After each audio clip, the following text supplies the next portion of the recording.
Texte de 2 Rois chapitre 4, deuxième livre de Rois. Nous prenons les chapitres 4 et nous lirons à partir du verset 1er jusqu'au verset 6e. 2 Rois chapitre 4 à partir du verset 1er jusqu'au verset 6e. La Bible dit, une femme d'entre les femmes des fils des prophètes cria à Élisée. Une femme d'entre les femmes. J'aime beaucoup cette expression. C'est-à-dire qu'il y avait plusieurs femmes. Mais toutes ces femmes n'ont pas eu la même attitude vis-à-vis d'Élisée. N'ont pas eu la même réaction vis-à-vis d'Élisée. Je ne crois pas que toutes les autres femmes d'entre les fils des prophètes n'avaient pas de problèmes. Mais il y en a une qui s'est distinguée. Je voudrais que dans notre église de l'Arche de l'Éternel, il y ait des femmes qui se distinguent parmi plusieurs autres. Est-ce que je parle à quelqu'un? Qu'il y ait au milieu de toutes les femmes de cette église, des femmes qui se distinguent, des femmes qui font autre chose que les autres, que la grande majorité d'autres femmes font, qui savent crier à Dieu, alors que d'autres peut-être ne crient pas à Dieu. Qui savent servir le Seigneur, même quand les autres ne le servent pas. Qui savent combattre, même quand les autres ne combattent pas. Qui savent craindre Dieu, même quand les autres ne... Parce que lorsque nous nous distinguons, Dieu nous distinguera dans sa grâce et dans sa bénédiction. Je parle à quelqu'un. Je ne veux pas être comme monsieur et madame tout le monde. Je veux être un homme de la distinction parce que quand Dieu va me bénir, ce sera la distinction. Dieu sait faire la différence entre ceux qui le servent et ceux qui ne le servent pas. Entre ceux qui se distinguent et ceux qui restent dans la foule. Plût à Dieu qu'il y ait dans cette église, pas simplement des femmes, mais aussi des hommes qui se distinguent. Au milieu de la foule, ils ont une autre attitude. Ils ont un autre comportement. Ils ont une autre manière de parler. Ils ont une autre manière d'agir. Des femmes et des hommes qui se distinguent du milieu de plusieurs autres de cette génération. Une femme d'entre les femmes des fils des prophètes cria à Élisée en disant, « Ton serviteur, mon mari, est mort. Les épreuves nous affecteront tous. » C'est pourquoi quand vous traversez des moments difficiles, ne croyez pas que vous êtes la seule personne.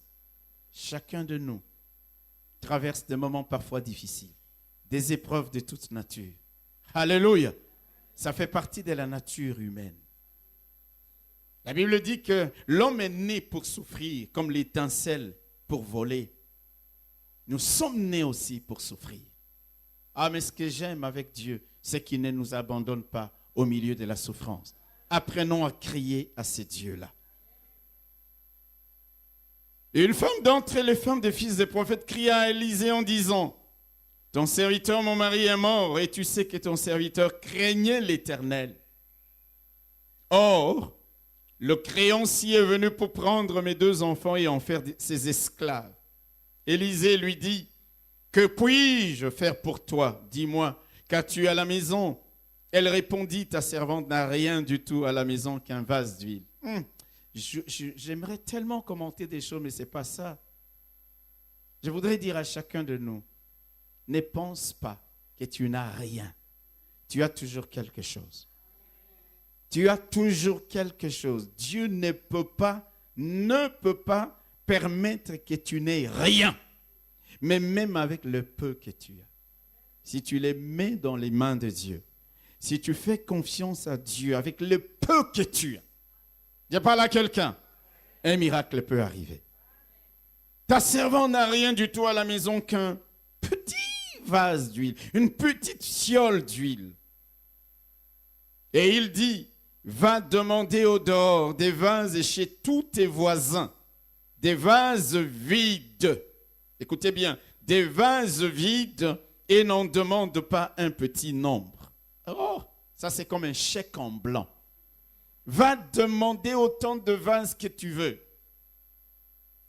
N'en demande pas en petit nombre. Demande autant que tu veux. C'est un chèque en blanc, vrai ou faux? C'est-à-dire, si tu en demandes 1000, libre à toi d'en demander 1000. 400, libre à toi d'en demander 400. 600. Élisée n'a pas limité le nombre de vases. Élisée n'a pas limité le nombre des vases. Il a dit, demande des vases chez tous tes voisins. Bien-aimés frères et sœurs, j'insiste et j'insisterai encore. Cette femme est allée voir des voisins pour demander des vases, imaginant qu'il n'avait que des ennemis dans son quartier. Où est-ce qu'elle aurait pu trouver des vases? C'est pourquoi la Bible dit, recherchez la paix avec tous. Ton voisin te sauvera un jour. Alléluia. Tu vas dire, oui, Dieu va me bénir. Dieu va peut-être te bénir à travers ton voisin. Dieu va te bénir à travers ton frère. Dieu va te bénir à travers ta sœur. Est-ce que je parle à quelqu'un? Nous n'avons aucun intérêt dans le peuple de Dieu de vivre dans les tiraillements. Nous n'avons aucun intérêt parmi nous de vivre en nous jalousant ou en nous combattant. En ayant des ennemis partout. Je voudrais que ce matin, des gens qui sont des ennemis dans leur famille ou dans cette église puissent s'entendre, puissent se tourner vers le Seigneur, pleurer ensemble pour se réconcilier. Non, mais je parle à quelqu'un. Nous ne savons pas qui peut nous sauver, qui peut nous aider, qui peut nous assister. Beaucoup de gens disent toujours Dieu, Dieu, Dieu. Mais laissez-moi nous dire que Dieu passe parfois par des hommes qu'il a placés sur ton chemin. Dieu va passer parfois par des femmes qu'il a placées à côté de toi. Ne néglige personne, ne méprise personne, ne deviens l'ami des personnes. Autant que cela dépend de vous, dit la parole de Dieu, soyez en paix avec tous. Je veux chercher la paix. Si tu ne cherches pas la paix, ça c'est ton problème. Mais moi je veux chercher la paix. Parce que si Dieu voit les dispositions de mon cœur, mais que toi tu me fermes la porte, Dieu suscitera même des pierres qui pourront en ce moment-là m'aider. Ce sont les dispositions du cœur de chacun d'entre nous. Ne jalouse personne. Dites Amen. Ne combat personne. Ne combat personne. Ne méprise personne. Nous avons l'habitude dans ces pays de respecter les gens en fonction de leur position sociale, de leur compte en banque, de la voiture dans laquelle ils roulent, de la villa dans laquelle ils habitent, du quartier où ils habitent. Respectons les êtres humains parce que ce sont des créatures de Dieu. Ça n'a rien à voir avec toutes ces choses que dans le monde d'aujourd'hui, nous vivons ces choses-là. On ne va respecter quelqu'un que parce qu'il est habillé dans tel magasin ou dans telle boutique. Mais parfois, c'est celui-là, celui que tu méprises. Lorsque David était à la poursuite des Amalécites qui avaient pillé le village de Tsikla, ils ont vu en cours de route un homme qui était là, laissé au bord de la route comme mort. Il était affamé, il n'avait pas mangé depuis plusieurs jours. David pouvait passer outre son chemin en disant « Mais qu'est-ce que ce monsieur peut me dire? De toute façon, il est en train de mourir. » Il lui a donné à manger, il lui a donné à boire. Ce monsieur a repris des forces et lui a dit « Où sont passés les Amalécites ?» Dieu ne pouvait-il pas révéler à David où étaient les Amalécites? Il pouvait le faire, mais Dieu ne l'a pas fait qu'au travers de cet homme qui avait été considéré comme inutile, abandonné au bord du chemin par son maître qui jugeait qu'il n'avait plus d'importance. Je voudrais dire à chacun d'entre vous, si un jour vous avez eu l'impression que je vous ai méprisé, que je ne vous ai pas pris à votre juste valeur, je vous demande pardon.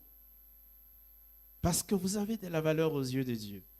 Et peut-être que ma vie peut dépendre de vous. Non, mais dites un bon amen. Je suis sérieux dans ce que je dis.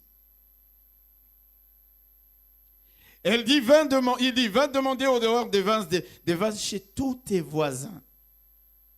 Des vases vides et n'en demande pas en petit nombre.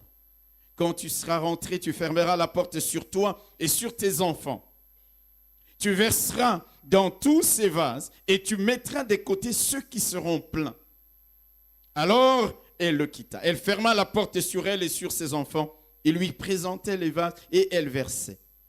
Lorsque les vases furent pleins, lorsque tous les vases qu'elle avait pris chez ses voisins furent pleins. Il n'y en a pas eu un seul qui n'a pas été rempli. Pas un seul.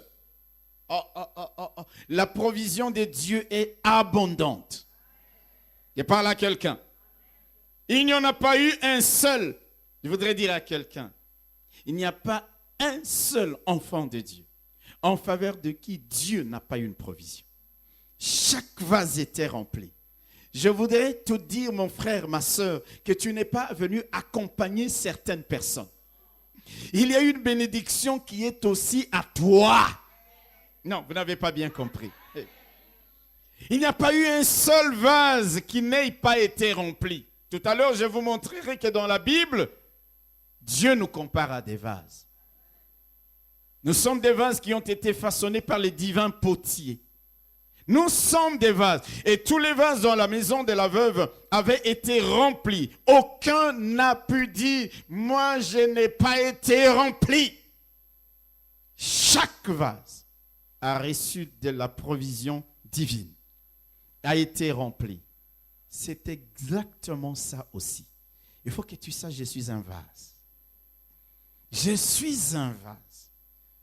Et je ne suis pas venu au milieu d'autres vases pour les regarder, eux seulement être remplis. Moi aussi. Mais je vais vous montrer ce qui fait parfois la différence entre tous les vases. Pourquoi certains sont-ils remplis et d'autres ne les sont-ils pas? Il faut que vous compreniez ce secret. Je parle à quelqu'un.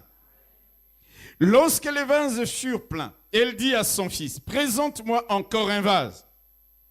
Mais il lui répondit, il n'y a plus de vase, et l'huile s'arrêta. Waouh! Il n'y a plus de vase et l'huile s'arrêta. Tant qu'il y avait des vases, l'huile qui était dans la petite fiole continuait à remplir chacun des vases. Chacun des vases. La petite fiole remplissait des grandes barriques, des grands vases, jusqu'à ce qu'il n'y ait plus de vase. Je voudrais vous dire, éternel, mes frères et sœurs, que l'Éternel, notre Dieu, est la source intarissable. Le thème de notre message, c'est cela, exactement la source intarissable. Dieu est la source intarissable de chacun d'entre nous. Et Dieu veut remplir la vie de chacun de nous, pas de certaines personnes, mais de chacun d'entre nous. Mais permettez-moi, avant d'aller plus loin, de revenir rapidement sur ce que nous avons vu le dimanche passé. Élisée a dit à la femme, va, ferme la porte sur toi et tes enfants et commencez le travail. Pourquoi? Mes bien-aimés frères et sœurs, parce que si cette femme n'avait pas fermé la porte, imaginez tous ses voisins qui voyaient des vases rentrer dans cette maison, allaient se dire, mais qu'est-ce qui se passe chez notre voisine? On la voit avec ses enfants, on les voit aller prendre des vases partout. Mais qu'est-ce qui se passe là-bas?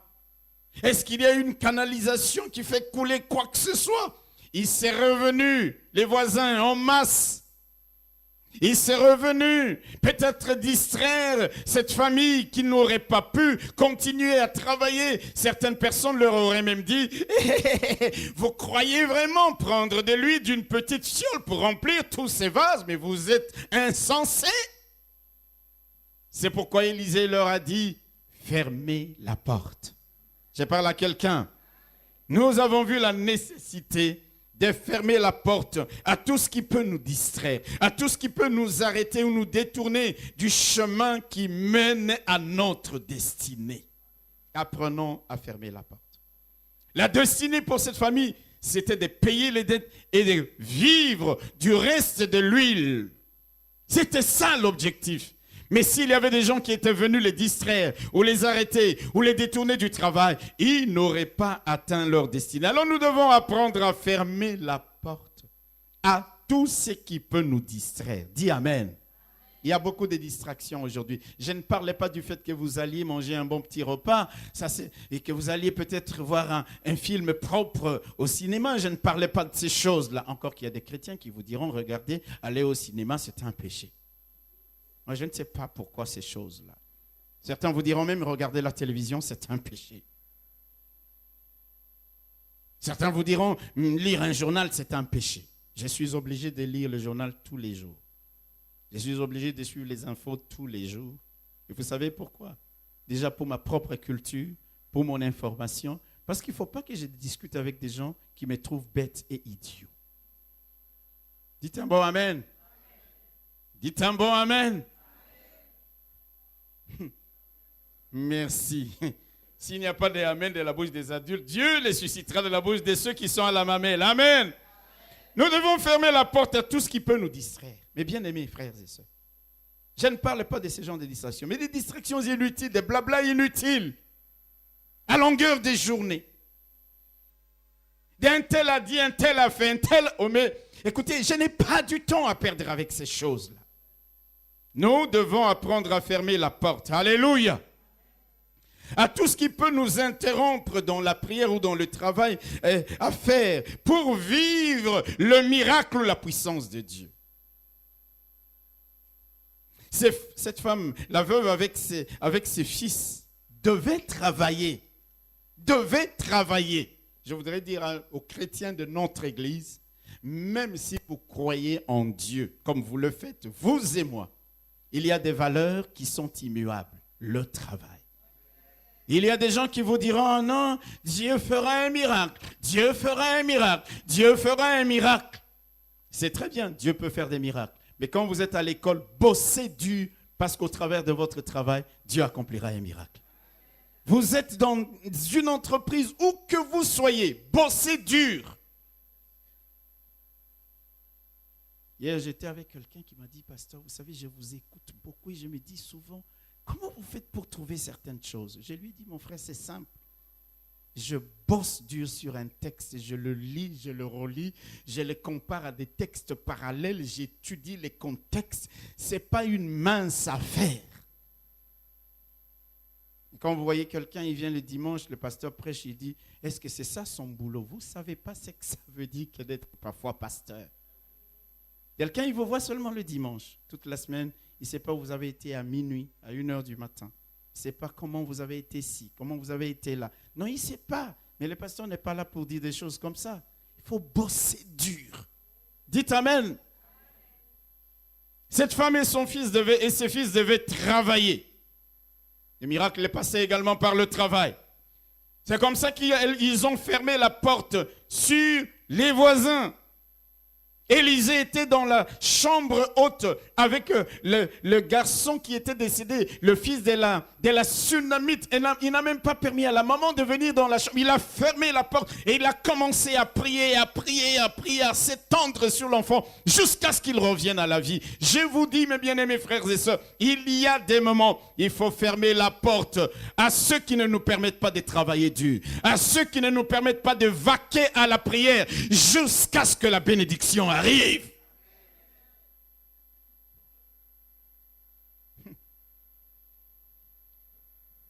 faut fermer la porte. C'est aussi s'éloigner, écarter de nous, de notre environnement, les gens dont la présence ne nous est pas utile pour atteindre l'objectif que nous poursuivons. Les fils des prophètes disaient à Élisée, tu sais qu'Élisée, on va l'enlever aujourd'hui, Dieu va l'enlever aujourd'hui. Pourquoi tu continues à les suivre? Il dit, taisez-vous, je le sais. Taisez-vous.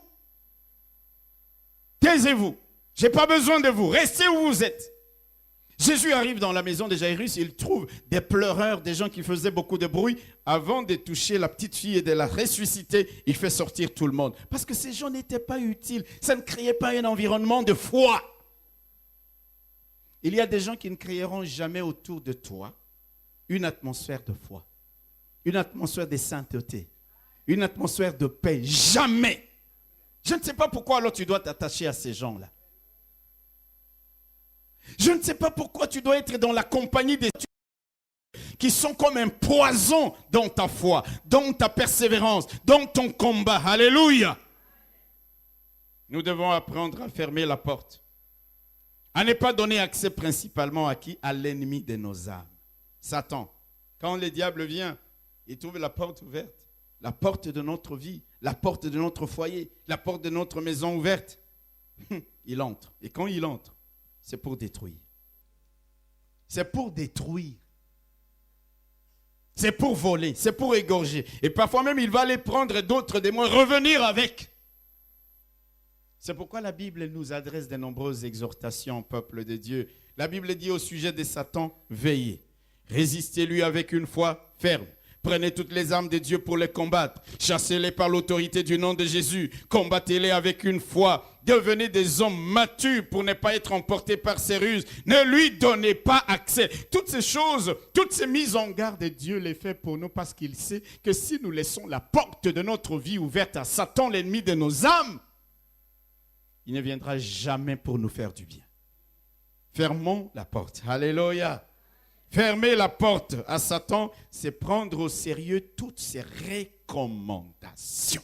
C'est ce que nous avons dit le dimanche passé.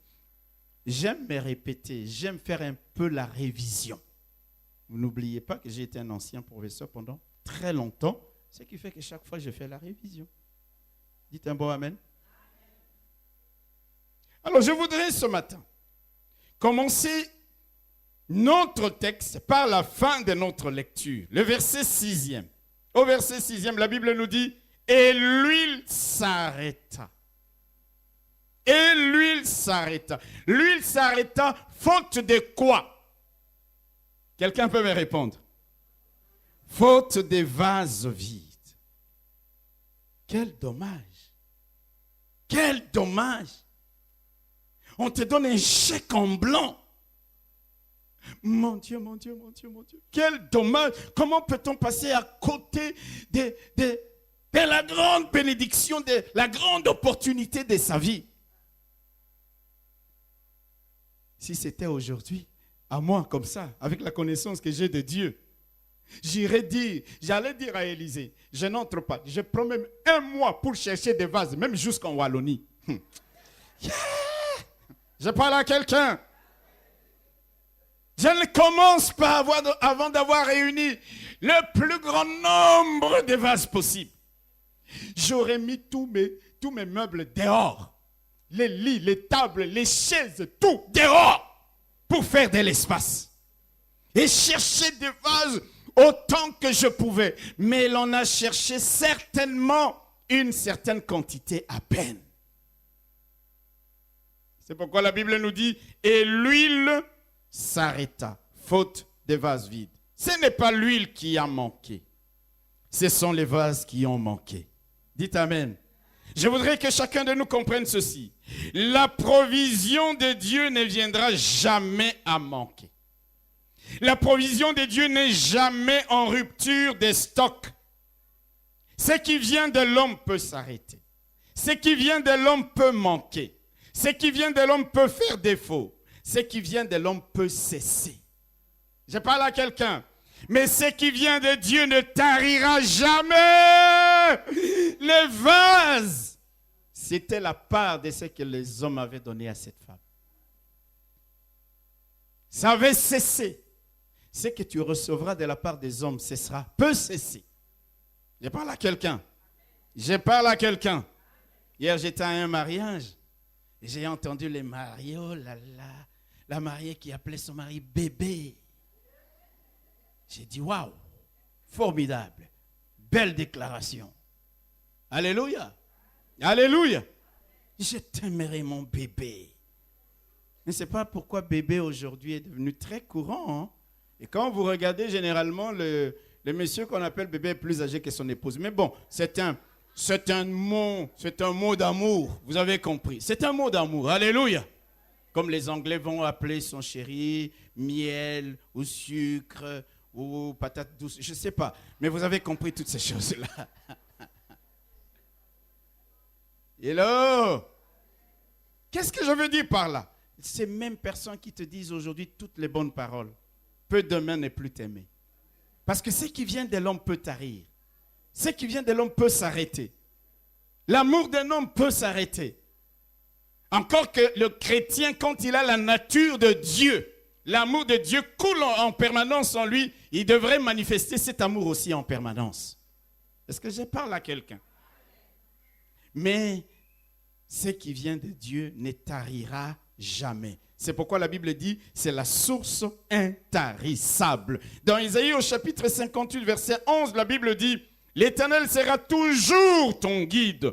Il rassasiera ton âme dans les lieux arides et il redonnera de la vigueur à tes membres. Tu seras comme un jardin arrosé, comme une source dont les eaux ne tarissent pas. Quelqu'un peut acclamer la parole du Seigneur. Ésaïe chapitre 58 verset 11. La Bible dit, tu seras comme un jardin arrosé, comme une source dont les eaux ne tarissent pas. Parce que ce qui vient de Dieu ne tarit jamais. C'est pourquoi je veux m'attacher à ces dieux-là. Parce que quand bien même tout le monde m'abandonnera, il y a une chose dont je suis certain. L'amour de Dieu continuera à couler. Dieu ne m'abandonnera jamais. Ce n'est pas l'huile qui a cessé de couler. Ce n'est pas l'huile qui a manqué. La source intarissable, ce qui venait de Dieu ne pouvait pas tarir, ne pouvait pas cesser de couler. Ce qui a manqué, ce qui s'est arrêté, c'était ce qui était venu des hommes. C'était des vases. La source intarissable continuera toujours à déverser. Alléluia. C'est pourquoi la Bible dit, tu seras comme un jardin arrosé, comme une source dont les eaux ne tarissent pas, simplement parce que la source qui t'arrose ne tarit jamais. Alléluia. Jérémie le dit bien dans Lamentation, chapitre 22-23. Il dit, les bontés de l'Éternel ne sont pas épuisées. Ses compassions ne sont pas épuisées. Ses compassions ne sont pas à leur terme. Elles se renouvellent chaque matin. Oh Dieu, que ta fidélité est grande. Je voudrais dire à quelqu'un, même si Dieu a opéré des miracles hier, ce n'est pas terminé. Il y a encore des miracles demain. Il y a encore des miracles après-demain. Parce que ses faveurs se renouvellent jour après jour. Souvent j'entends les gens qui vous disent, les temps des miracles est révolu. J'ai dit, ils ne comprennent pas la parole de Dieu.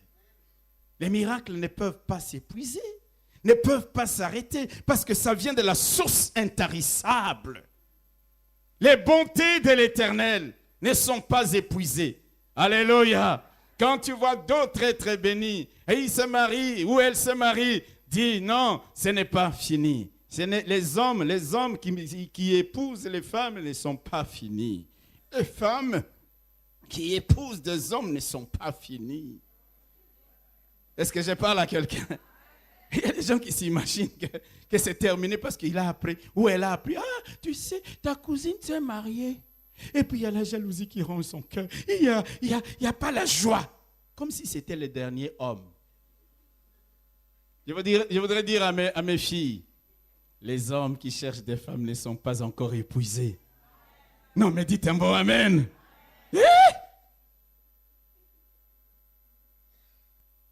C'est que Dieu a préparé tout pour toi coulera. Tu seras comme un jardin arrosé. Tu seras comme une source dont les eaux ne tarissent pas. Alléluia. Ce n'est pas l'huile qui a cessé. Ce sont les vases qui ont manqué. La provision de Dieu sera toujours plus grande que les besoins de l'homme. Les besoins de l'homme. Je parle à quelqu'un? C'est pourquoi la Bible dit dans Éphésiens que notre Dieu est celui qui peut faire, par la puissance qui agit en nous, infiniment au-delà de ce que nous demandons ou pensons. C'est-à-dire, Dieu donnera la provision de Dieu. C'est merveilleux. La provision de Dieu sera toujours au-delà de ce que nous pensons et de ce que nous imaginons. La dame pensait que la provision de Dieu n'était suffisante, par exemple, que pour 50 vases, alors que c'était au-delà de ce qu'elle pouvait penser, de ce qu'elle pouvait imaginer. Dieu nous donne toujours au-delà. Je dis toutes ces choses pour que tu saches, mon frère, ma soeur, quelle que soit ta situation, la situation n'est pas désespérée. La femme est venue dans le désespoir le plus total auprès d'Élisée.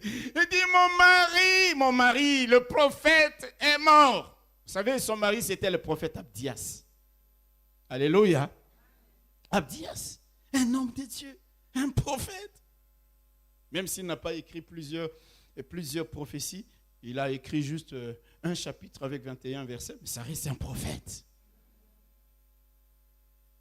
Il dit, je suis dans le désespoir le plus total.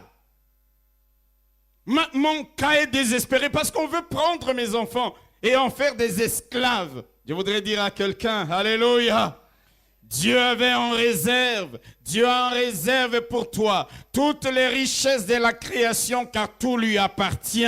Même si la situation est désespérée, tu peux t'attendre à lui parce qu'il est la source intarissable. Verset 6e nous dit, et l'huile s'arrêta. La provision de Dieu, écoutez-moi, pour toi et moi, est surabondante, infiniment, au-delà de ce que nous pensons, au-delà de ce que nous demandons. Ce qui peut l'arrêter d'écouler dans nos vies dépend de nous. Ce qui peut arrêter la provision de la source divine de s'arrêter dans nos vies, ça dépend de toi et de moi. Dans le cas de la veuve, pourquoi j'ai dit ça dépend de nous? Ça dépendait de cette veuve. Parce qu'elle est allée prendre quelques vases seulement.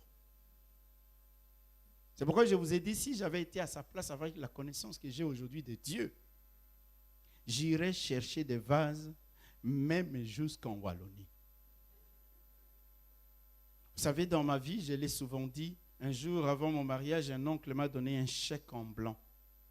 Il a signé, il m'a dit, va écrire le montant que tu veux, le montant d'argent que tu veux. Écris, tu l'écris et tu prends. Alléluia. Je crois que j'ai agi comme la veuve ici. Parce que si j'avais été intelligent, j'aurais mis un montant, un de ces montants, qui m'aurait permis après le mariage d'acheter une maison, d'acheter une voiture, d'acheter un frigo, parce que je n'avais rien de tout ça, d'acheter une petite radio parce que je n'en avais pas. Est-ce que je parle à quelqu'un? Quand je vous vois aujourd'hui, vous avez vos radios, écrans plats, et les gens se plaignent. Et les gens ne s'attachent pas à Dieu. Nous autres, tu prends de l'eau, avec ton épouse, vous mettez du sucre, pas de lait, un pain sec, sans beurre, mais vous continuez à servir le Seigneur. J'ai une histoire avec Dieu. Aujourd'hui, les gens, ils se plaignent tout le temps. Ils se plaignent. C'est pourquoi, quand Dieu rattrape les temps, entre guillemets, perdus sur ma vie, je dis, Dieu, tu es juste. Parce que tu as dit, je vous remplacerai les années qu'ont dévoré les sauterelles et les gélèques. Alléluia! Alléluia! Je vous dis la vérité, mes bien-aimés frères et sœurs. Il y a des gens qui ne comprennent pas parfois pourquoi je crie, pourquoi j'aime Dieu.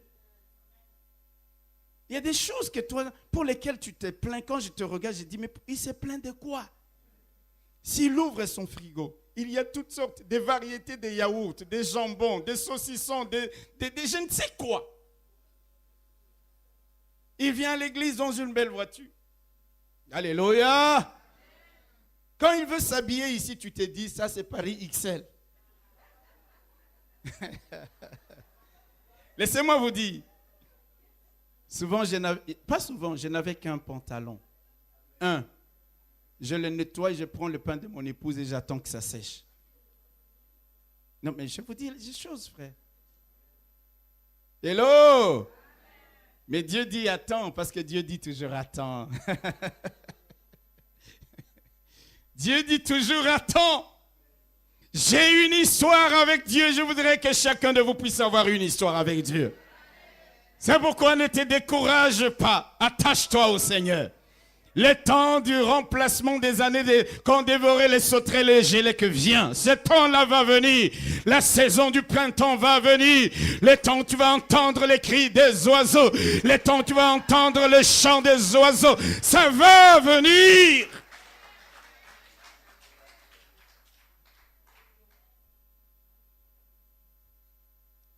L'huile s'est arrêtée. L'huile qui s'arrête ne dépend pas de Dieu, ça dépend de nous. Ça peut être notre incrédulité. Mes frères et sœurs, si nous ne croyons pas à ce que Dieu peut faire, rien ne peut couler. Si nous ne nous attendons pas à Dieu, rien ne va couler. La Bible nous dit que Jésus n'a pas fait beaucoup de miracles dans sa patrie à cause de leur incrédulité. Il avait fait un certain nombre de miracles, mais pas beaucoup à cause de leur incrédulité. S'ils avaient cru, sans dire, c'est le fils de Joseph, c'est le charpentier, nous connaissons ses frères et ses sœurs. Qui est-il? Que peut-il faire? s'ils avaient cru dans qui il était, il allait faire plus de miracles que ce qu'il n'est raconté. Ce qui peut limiter la provision de Dieu dans nos vies, c'est notre incrédulité. Je voudrais que tu crois, que tu comprennes, mon frère, ma soeur, que Dieu peut tout. Que tu t'attendes à lui. Quelqu'un peut dire Amen. Que tu t'attendes à lui, que tu crois en Dieu, même contre toute logique, crois car tout est possible. Le Seigneur a dit à Marthe, ne t'ai-je pas dit, si tu crois, tu verras la gloire de Dieu. Crois. Ne limite pas la provision de Dieu à cause de ton incrédulité. Même là où les gens te disent, ce n'est plus possible. Continue encore à croire. Pour que la provision de Dieu coule, ne la limite pas.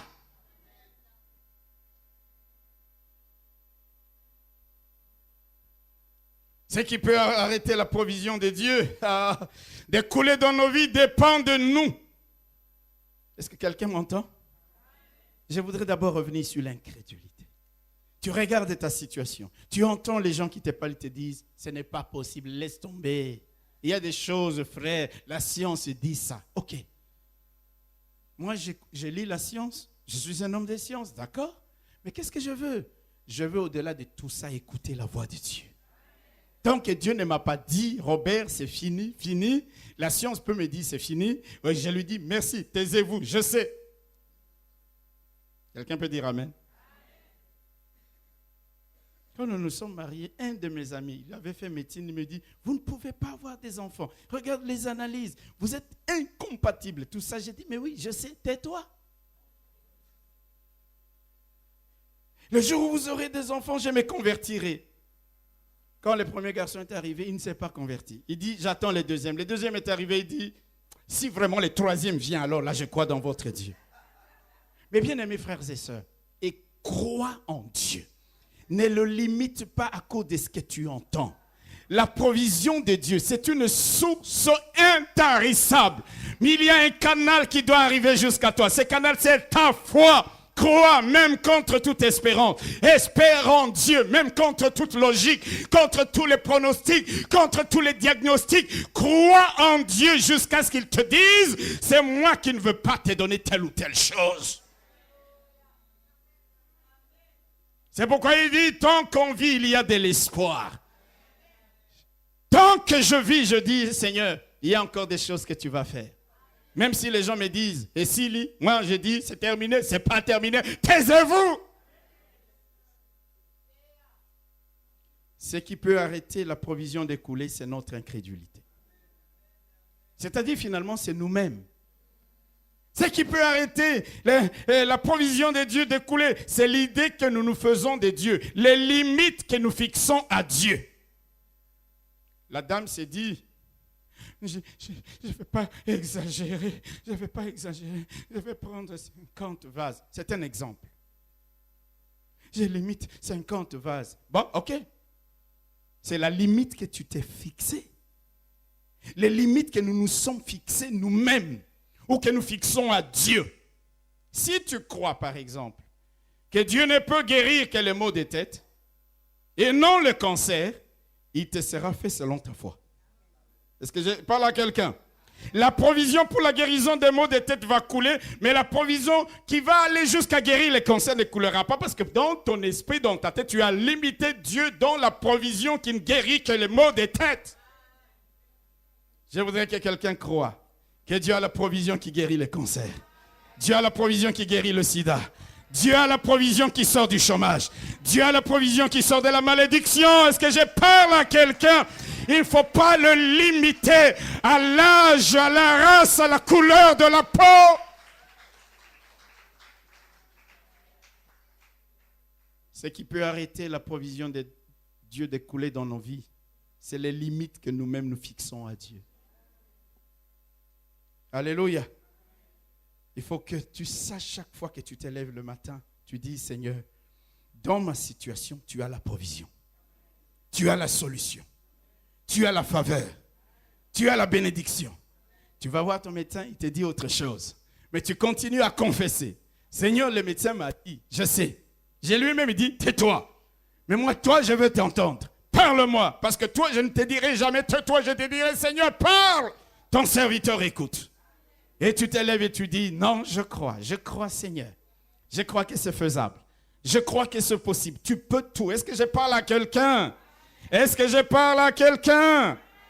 La Bible dit quoi? La Bible dit dans le psaume 81, au verset 10e, il dit, ouvre ta bouche et je la remplirai. Ça veut dire quoi? Si tu ouvres un tout petit peu ta bouche, Dieu met un tout petit peu. Je ne sais pas si vous avez déjà nourri certains bébés. Il y a des bébés, quand ils mangent vraiment bien.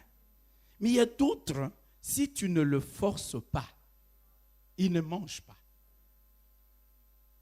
Donc, tu vas voir le bébé là, tu lui donnes à manger, il ouvre un peu la bouche comme ça. C'est pourquoi il faut laisser les enfants avec des gens qui ont l'expérience de la nutrition. Tu peux laisser un bébé avec une personne qui n'a pas assez d'expérience. Dès que le bébé ferme un peu la bouche, il dit ça attend, il est rassasié. Il n'a pas faim. Les bébés, il faut parfois les forcer. Tu lui ouvres la bouche. Je parle à quelqu'un. Et puis tu lui mets ça. Entre guillemets, c'est comme si tu les gavais. Mais Dieu dit ouvre. Quand tu ouvres grand, il remplit en fonction de l'ouverture. Tu ouvres un peu, il remplit en fonction de l'ouverture. Qu'est-ce que tu crois pour ta vie? Crois-tu que Dieu peut tout ou que Dieu peut faire juste certaines choses dans ta vie? C'est ça ma question ce matin. Alléluia. Dans les évangiles, on nous dit quoi? On vous mesurera avec la mesure dont vous vous serez servi. Dieu va vous mesurer avec la mesure qui est la vôtre. Vous dites, Dieu est un Dieu tout-puissant, il fera le tout-puissant. Dieu est un Dieu qui fait certaines choses, il fera certaines choses. La provision de Dieu va couler quand tu ouvres la bouche grandement. Eh bien, il remplira. Il remplira. C'est pourquoi je voudrais dire à quelqu'un, croire c'est bien, mais ne limitons jamais Dieu. Chaque fois que tu seras tenté de croire que ta situation est désespérée, rappelle-toi les propos de Job qui a dit, je reconnais que tu peux tout. Je reconnais que tu peux tout et que rien ne s'oppose à tes desseins. Seigneur, il n'y a pas de situation qui échappe à ton contrôle. Il n'y a pas de maladie que tu ne puisses guérir. Il n'y a pas de combat dont tu ne puisses remporter la victoire. Il n'y a pas d'épreuve dont tu ne sois capable de nous en faire sortir. Tu peux tout dans ma situation aussi. Je sais que tu peux tout. Je ne voudrais pas te limiter. Comme certains, les dieux des Philistins qui disaient, s'ils ont remporté la victoire, c'est parce que les combats s'étaient passés dans la montagne. Leur Dieu est un Dieu de montagne. Allons les combattre dans la vallée. Comme si mon Dieu ne peut agir qu'à la montagne ou qu'en la vallée. Mon Dieu agit partout. Montagne, vallée, dans la plaine, dans les déserts, dans la profondeur des eaux, sur la terre, dans les cieux, car tout lui est soumis. Je ne veux pas les limiter. Je sais de quoi il est capable. Il est capable. Mon Dieu, ne limite pas Dieu. Quoi? Job, après toutes les années de souffrance, il regarde maintenant ce que Dieu lui a donné, dit, je reconnais. Ça y est, puis, mina joie. Alléluia. Alléluia. Je sais maintenant que Dieu, tu peux tout. Tu peux tout. Vous savez, je parle plus de langues que vous. Hein? Il faut de temps en temps que je parle un peu le swahili aussi. Je ne sais pas pourquoi je n'ai pas appris le swahili. Parce que pour vous dire la vérité, je suis un mélange de plusieurs tribus là. Plusieurs tribus. Avec des frontières bizarres. Mais je vous parlerai de ça un jour. Si je vous dis ça maintenant, il y a des gens qui ne vont pas me croire. Mais c'est leur problème. Il y a dans certains milieux, on me voit, on dit c'est un Congolais. Dans d'autres, on me dit c'est un Rwandais. Quelle est l'importance de tout ça? Dites un bon amen. Comme ça, je peux passer entre les Congolais sans problème. Passe aussi entre les Rwandais sans problème. Passer entre les Burundais sans problème. Ne limite jamais Dieu. Quelqu'un peut dire amen. Amen. Quand tu te lèves le matin, tu regardes ta situation, elle est désespérée, mais tu dis Seigneur, Je sais, tu es la source intarissable. Tu peux tout. Tu peux tout. Je ne vais pas te limiter à tel ou tel domaine de ma vie. Non, non, non, je ne voudrais pas te limiter dans les temps. Vous voyez, la faute de Marie et Marthe, c'était quoi? C'était qu'elle limitait Jésus dans les temps. Eh, Seigneur, si tu avais été ici il y a quelques jours, notre frère ne serait pas mort. Jésus lui dit, mais je vais le ressusciter. Il dit, oui, tu vas le ressusciter au dernier jour. Elle avait une foi dans le passé, elle avait une foi dans l'avenir, mais n'avait pas une foi dans le présent. Parce qu'elle regardait son frère enterré depuis plusieurs jours, pourri. Elle dit, non, non, si tu avais été là hier, avant-hier, il y a 4 jours, il y a 1 semaine. Souvent, nous regardons en arrière pour dire, Seigneur, si tu avais fait telle chose il y a 2 ans, je ne serais pas dans la situation où je suis actuellement. Mais Dieu est le Dieu qui peut changer le présent, sans tenir compte de ce qui s'est passé hier.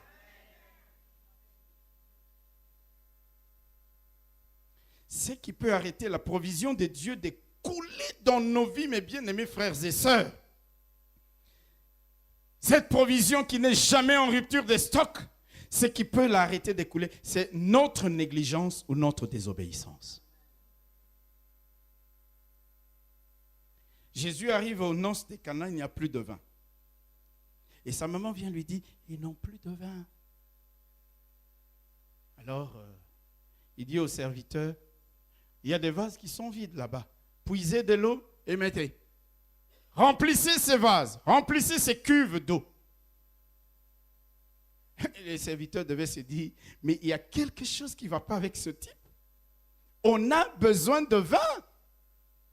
Sa mère est allée lui dire qu'ils n'ont plus de vin, mais lui, il nous parle de l'eau. Je vais te dire certaines choses. Certaines réalités que tu vois aussi comme de l'eau, demain seront du vin. Avec Dieu. Non, tu n'as rien compris. Avec Dieu, tu peux voir de l'eau l'instant d'avant et voir le vin l'instant d'après. C'est-à-dire voir ce dont tu n'as pas besoin dans la situation qui est la tienne, mais l'instant d'après, ça devient la chose dont effectivement tu as besoin. Ça, c'est avec Dieu. Il dit, c'est pas possible. Mais bon, ok, obéissons. Ils ont rempli. Il n'y aurait pas eu des miracles aux noces de Cana si les serviteurs n'avaient pas obéi. Il y a des moments, le Saint-Esprit te parle dans ton cœur et dans ton esprit. Obéis, tout simplement, obéis. Ça paraît insensé. Ça paraît illogique. Mais avec Dieu, ce qui est logique ou illogique ou insensé de la part des hommes, ce qui est folie et sagesse pour Dieu. Il n'y aurait pas eu de pêche miraculeuse si Pierre n'avait pas jeté le filet. Il dit, Seigneur, nous avons travaillé toute la nuit. Pierre voulait discuter. Jésus lui dit, Pierre, jette le filet. Et là, obéis. Il a jeté le filet. Il a fait la pêche miraculeuse. Marthe dit, Seigneur, notre frère est mort depuis 4 jours. Et Jésus lui dit, mais enlevez la pierre. Vous n'enlevez pas la pierre, il n'y a pas de miracle. Enlève la pierre. Alléluia. Ils enlèvent la pierre et disent, Lazare sort. Et Lazare sort vivant. Mes frères et sœurs, le miracle va s'arrêter peut-être à cause de notre incrédulité, peut-être à cause des limites que nous fixons à Dieu, peut-être aussi à cause de notre désobéissance. Il y a des moments où le Saint-Esprit te parle. Parfois, il te dit pardonne. Juste ça. Pardonne. Réconcilie-toi. Vous croyez que quand nous venons ici le dimanche à l'église, les pasteurs, ils parlent comme ça. Mes frères et sœurs, nous disons, nous voulons écouter la parole de Dieu. Ouvre les oreilles. Quand Dieu te dit quelque chose, tu viens à l'église. Parfois, il y a des moments où tu es assis. Tu es assis. Les pasteurs ne connaissent même pas ton problème. Et ce qu'il est en train de dire, tu te dis, mais quelqu'un m'a trahi. Personne ne t'a trahi. Le Saint-Esprit connaît. C'est juste une parole de connaissance. Et puis, tu reçois la parole de connaissance, mais tu n'agis pas en fonction de la parole que tu reçois. comment voulez-vous que les miracles soient au rendez-vous? Il n'y aurait jamais eu de victoire sur Amalek si Moïse n'avait pas les mains qui étaient restées levées. Est-ce que je parle à quelqu'un? Je voudrais dire, notre Dieu n'est pas loin. La provision de Dieu ne diminuera jamais, mais souvent Dieu attend de nous que nous lui obéissions. Dieu attend de nous que nous fassions le pas de la foi. Dieu attend de nous que nous sémions. Dieu attend de nous que nous agissions dans un sens ou dans un autre pour qu'il mette en mouvement ses anges avec la bénédiction que nous attendons. Quelqu'un peut dire Amen?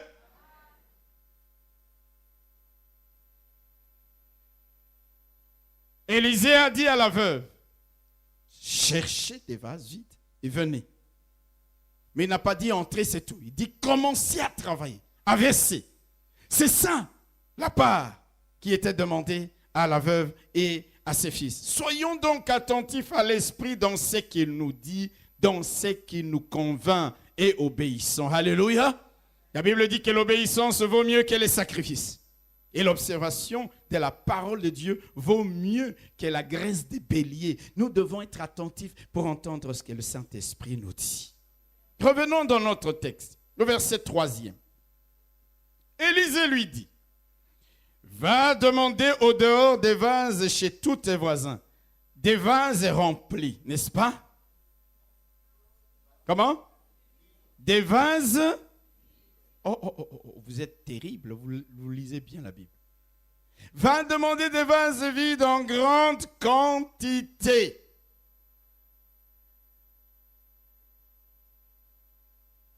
En grande quantité. Comme vous le savez, je vous l'ai dit, la Bible nous compare, toi et moi, à des vases vides. Je vous donne 3 références, vous les lirez à la maison. 2 Corinthiens chapitre 4, verset 7. 2 Corinthiens chapitre 4, verset 7. Romains chapitre 9, verset 20. Romains chapitre 9, verset 20. Et 2 Timothée chapitre 2. 2 Corinthiens chapitre 4, verset 7. Romains chapitre 9, verset 20. Et 3e référence, il y en a beaucoup. 2 Timothée chapitre 2, à partir du verset 20, où il est dit, dans une grande maison, il n'y a pas que des vases, de bois, il y en a d'argile, il y en a d'etc., etc. Alléluia! Est-ce que quelqu'un me suit? Donc Dieu nous compare à quoi ici? À des vases. Nous sommes des vases de terre. Nous sommes des vases d'argile modelés par les divins potiers. Si nous voulons être remplis d'onction, remplis de grâce, remplis de bénédictions, remplis de ressources divines, il n'y a qu'un moyen. Écoutez-moi bien. Il n'y a qu'un moyen. Être vide. Être vide. C'est pourquoi Élisée lui a dit, va demander des vases vides. Parce que si c'est un vase qui est déjà plein, on ne peut pas remplir ce qui est déjà plein. On ne peut remplir que ce qui est vide.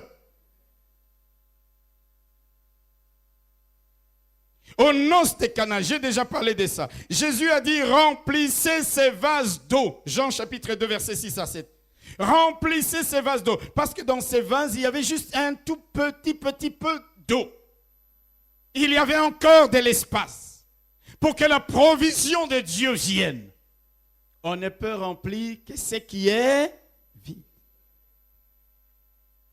Si nous voulons voir Dieu déverser son huile dans nos vies, Dieu déverser sa plénitude dans nos vies, Dieu déverser ses bienfaits, ses ressources, ses bénédictions, ses grâces, ses faveurs dans nos vases que sont nos vies, dans nos vases que sont nos cœurs, dans nos vases que sont nos maisons et nos esprits, nous devons nous vider ou nous laisser vider de tout ce dont nous sommes remplis.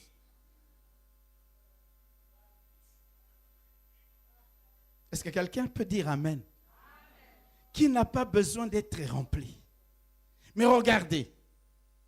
Élisée lui a dit, madame, tu vas aller chercher des vases. Pas des vases. Il ne lui a pas dit ça. Il ne lui a pas dit, madame, va chercher des vases. Non. Il lui a dit, va chercher des vases vides.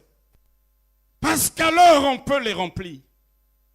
Toi et moi, nous sommes des vases. Mais sommes-nous vides? C'est ça la question. Comment Dieu peut-il remplir des vases qui sont déjà pleins?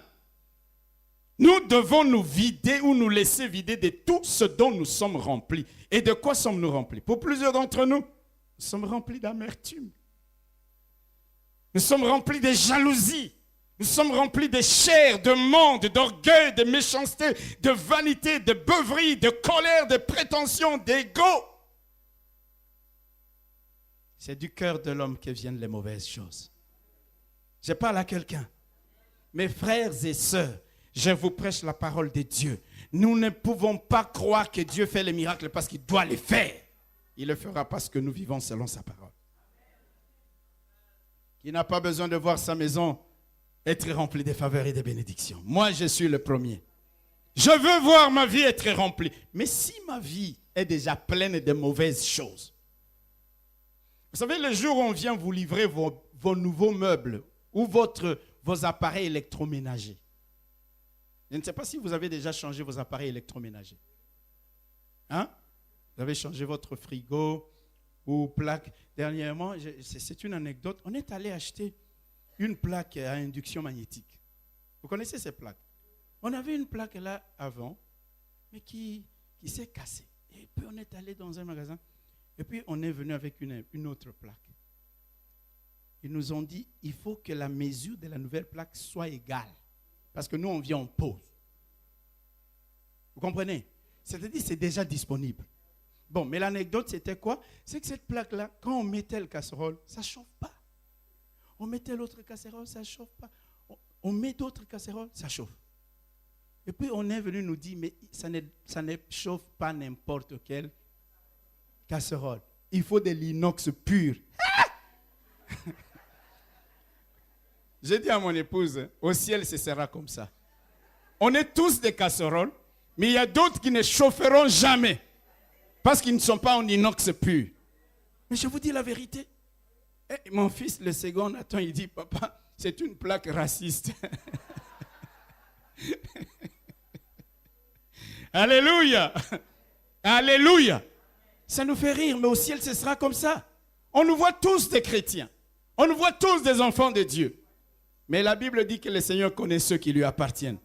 Cette plaque à induction magnétique connaît de l'inox pur. Si tu n'es pas inox, il ne te chauffe pas. Il ne chauffe pas. Vous posez, vous mettez jusqu'à 10, tout ce que vous voulez, il te regarde. J'ai dit à mon épouse, si j'avais su, on n'allait pas acheter ça. Parce que ça veut dire qu'il faut renouveler. Je parle à quelqu'un. Alors, le jour où on vient vous livrer votre matériel, vos appareils électroménagers, vous savez, ils vous disent souvent que là où nous viendrons poser le frigo, le congélateur, l'espace doit déjà être... On va venir vous livrer vos nouveaux meubles au salon. Ils vont vous dire, quand nous viendrons, on vous demande même, est-ce que c'est en étage ou bien au rez-de-chaussée? Parce que le prix va varier en fonction de ça. Et puis ils vous diront, est-ce que nous allons reprendre les vieux meubles ou pas? Mais en tout cas, il faut qu'il y ait déjà de l'espace. Parce qu'on ne peut pas remplir ce qui est déjà plein. Nous voulons être remplis de grâce et de faveurs dans nos vies.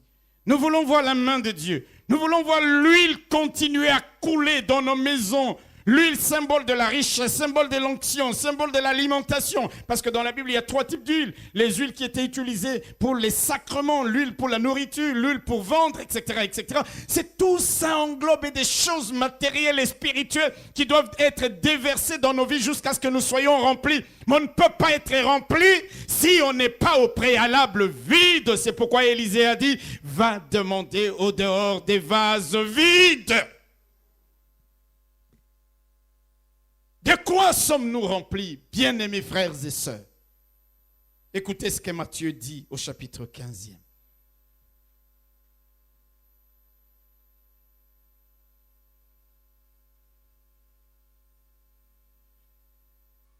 À partir du verset 19.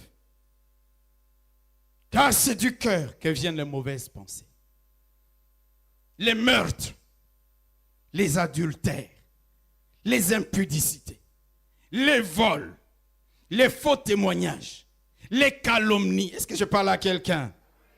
Si je regarde dans cette église, je dis, quels sont ceux qui sont remplis de calomnies qui lèvent la main? Je ne verrai aucune main.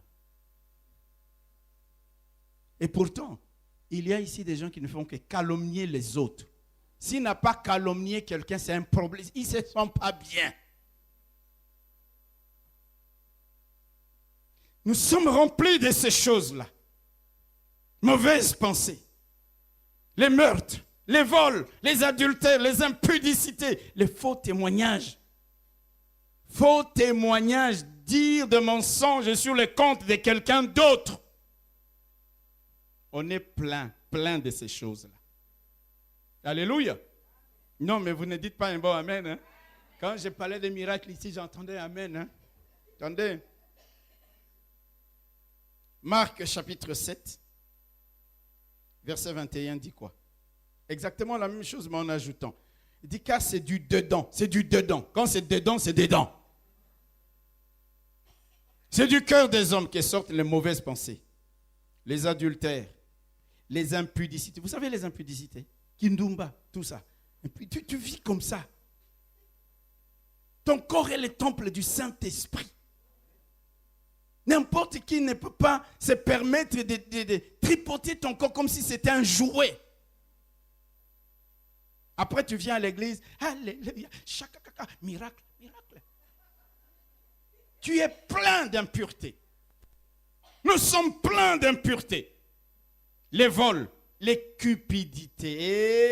Alléluia. Cupidité. Cupidité, hein. Ça aussi, le sens de retenir au kabakanayote. Tu ne sais pas donner. Tu es cupide. Tout doit venir vers toi, jamais vers les autres. Cupidité. Alléluia. Les méchancetés. Aïe, aïe, aïe, aïe, aïe. Pasteur Robert, il ne fallait pas venir prêcher ces choses ce matin. Les méchancetés. Il y a des gens qui sont méchants gratuitement. Pourquoi? Comme disait la sœur Mireille qui conduisait la prière dans l'esprit. Vous savez, il y a des gens qui viennent dans cette église que pour regarder. Et aller dire, vous savez, ça va ou ça ne va pas. Méchant. Mais l'œuvre de Dieu prospérera. Tu peux aller le dire à tes espions ou à tes chefs, ça va prospérer parce que le Seigneur a dit sur cette pierre, je bâtirai mon église. C'est le Seigneur qui bâtit son église. Ce n'est pas tes chefs, tes espions que tu renseignes à longueur de journée ou de mois. D'ailleurs, ils vont mourir des infarctus parce qu'ils entendront que ça marche. Méchanceté. Et puis après, mes bien-aimés frères et sœurs, nous voulons voir la main de Dieu. Nous voulons voir lui qui coule, qui coule, qui coule, qui coule. Des vases qui sont remplis, remplis, remplis. Tout dans nos vies est rempli. Non! Nous devons d'abord être vidés. Vidés de méchanceté. Dites amen. Vidés de la fraude, le dérèglement, les regards envieux, la calomnie, l'orgueil, la folie.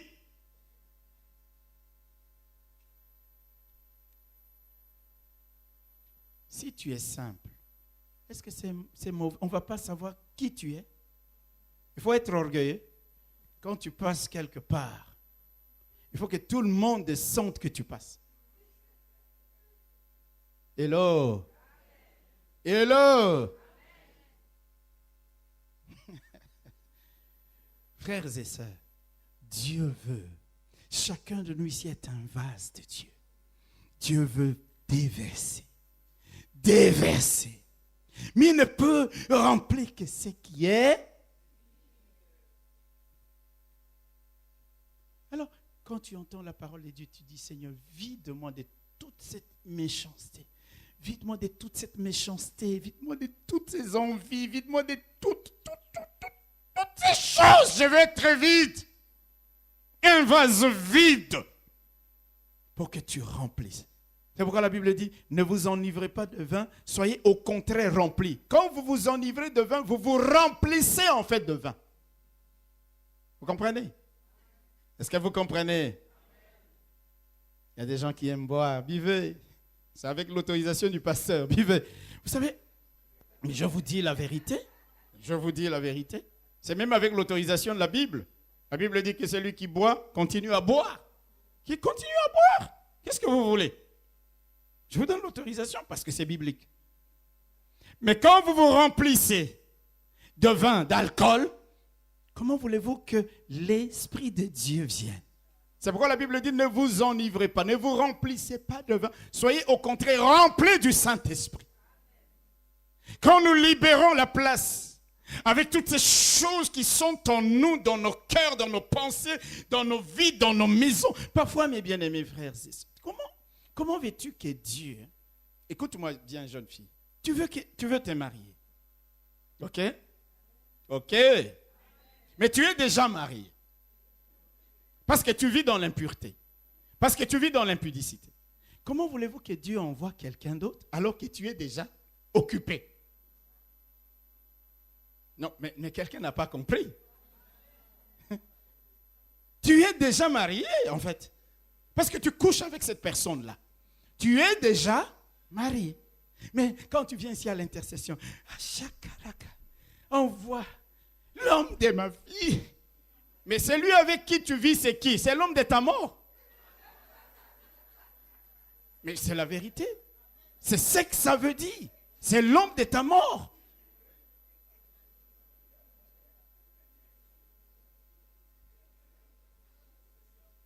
Est-ce que quelqu'un peut dire Amen? Quelqu'un peut acclamer pour la parole du Seigneur?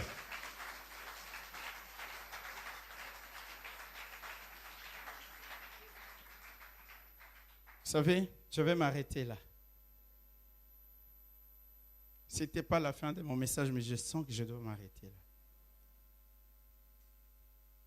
Il lui a dit, va chercher des vases parce que la source divine est intarissable. Tant que le vase est vide, l'huile, les faveurs, les grâces et les bénédictions de Dieu continueront à couler jusqu'à ce que ça soit plein. Que Dieu, que l'Esprit du Seigneur continue à parler à chacun d'entre nous et que Dieu vous bénisse.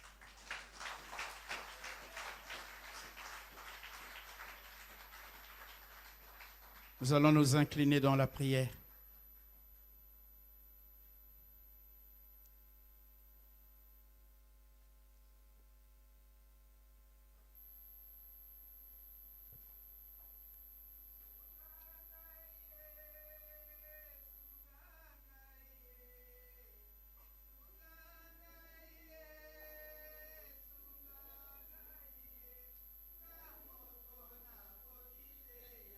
Seigneur, viens à mon secours. Seul je ne peux rien. Seul je ne peux rien.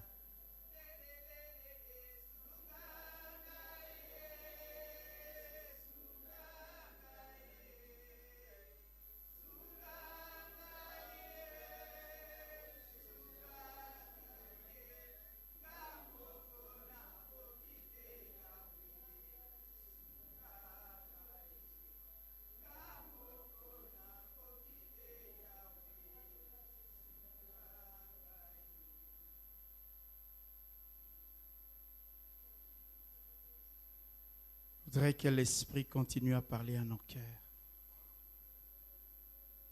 Dieu est la source intarissable. Il cherche des vases vides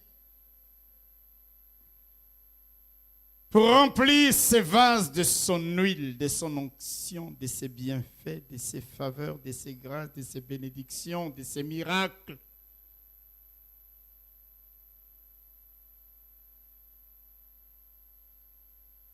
Alors je voudrais te prier. Mon frère, ma soeur, dis à Dieu, vide-moi. Je veux faire de l'espace dans mon cœur, dans ma maison, dans ma vie.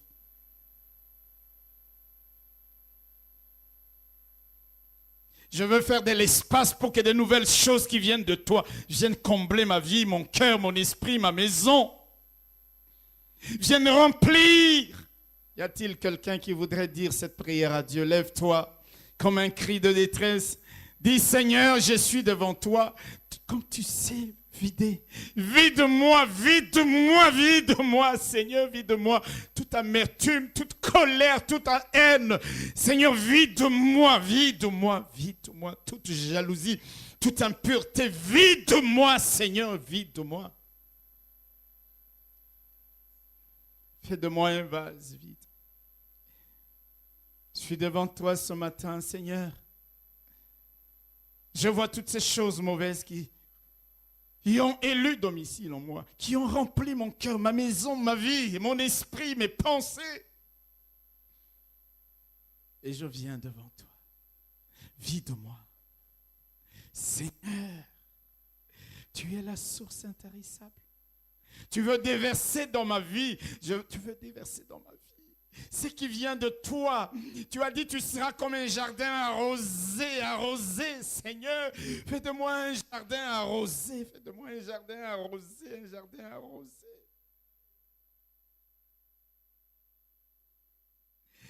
Une source dont les eaux ne tarissent pas.